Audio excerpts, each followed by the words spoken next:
Invocation au Maître.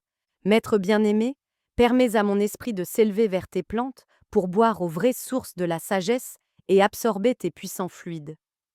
D'amour et de foi, de purification et de force spirituelle et matérielle, de puissance spirituelle, de paix, de compréhension, de santé, de prospérité et d'harmonie pour les répandre sur mes frères.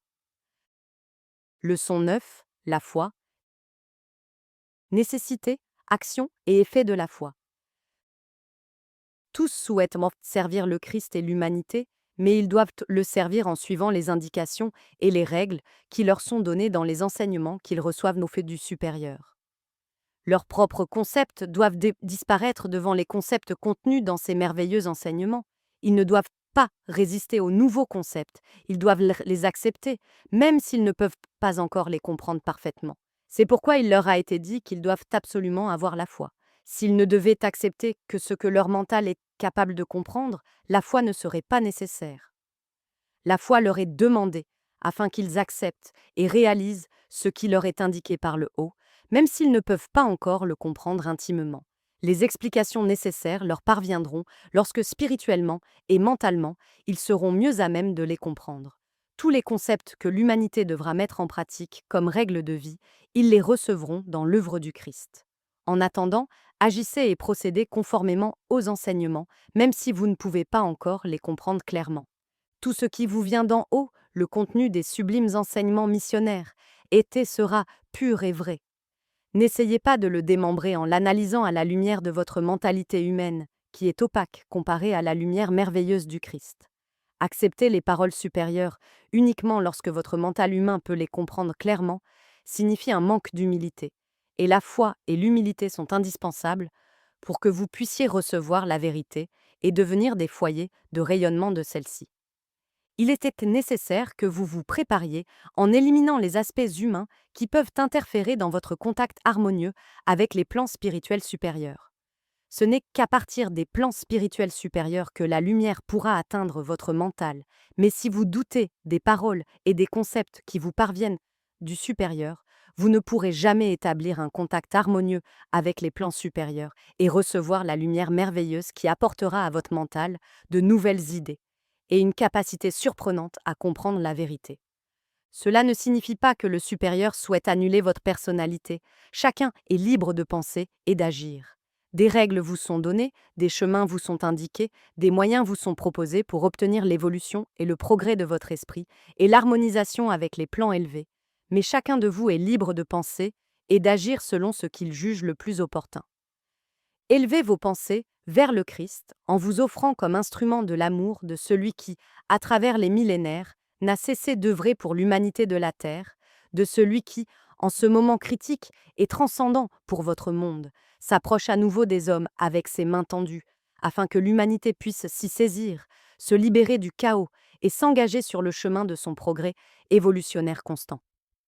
Celui qui aime tant l'humanité vous dit, à travers ses enseignements, avec des mots simples et profonds, combien vous avez besoin d'amour, de foi et de compréhension pour que les hommes s'unissent et que l'humanité soit sauvée. Il leur dit « Efforcez-vous de vous comprendre les uns les autres et aimez-vous intensément comme je vous aime tous.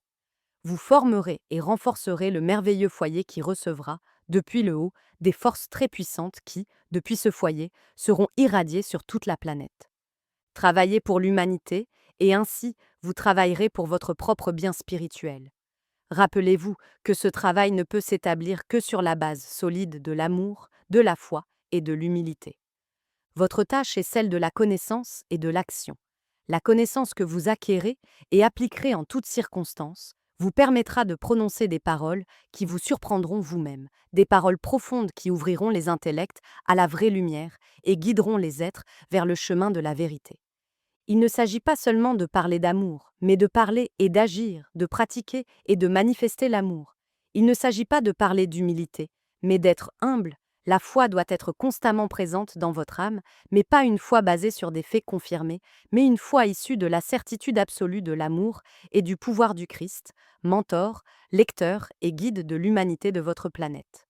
Il ne vous serait pas possible de retenir dans votre mental humain tous les enseignements nécessaires pour devenir un parfait instrument missionnaire. C'est pourquoi chaque enseignement et chaque réalisation vous parviendront au moment précis. Vous serez toujours assisté depuis le supérieur lorsque vous serez en action de service, afin que la tâche qui vous est confiée soit, grâce à votre amour et à votre foi, parfaitement accomplie.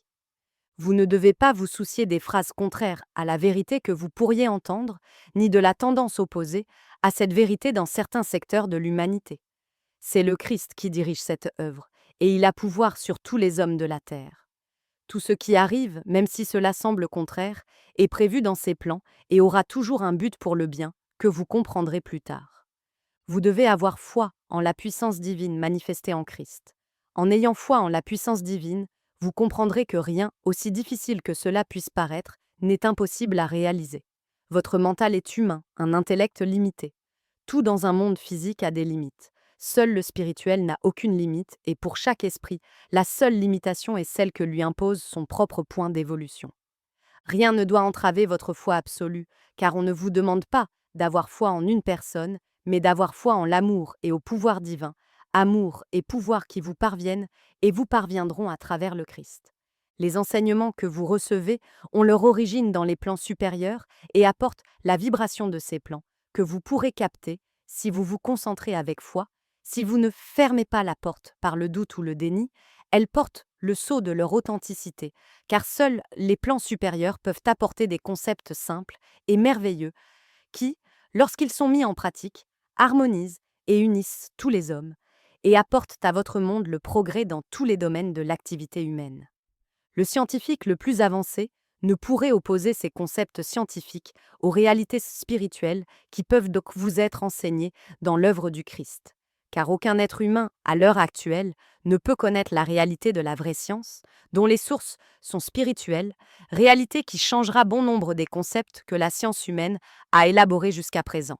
Ne posez pas de limites ni de conditions et ne prétendez pas, pour avoir la foi, obtenir des preuves accessibles à votre mentalité humaine actuelle.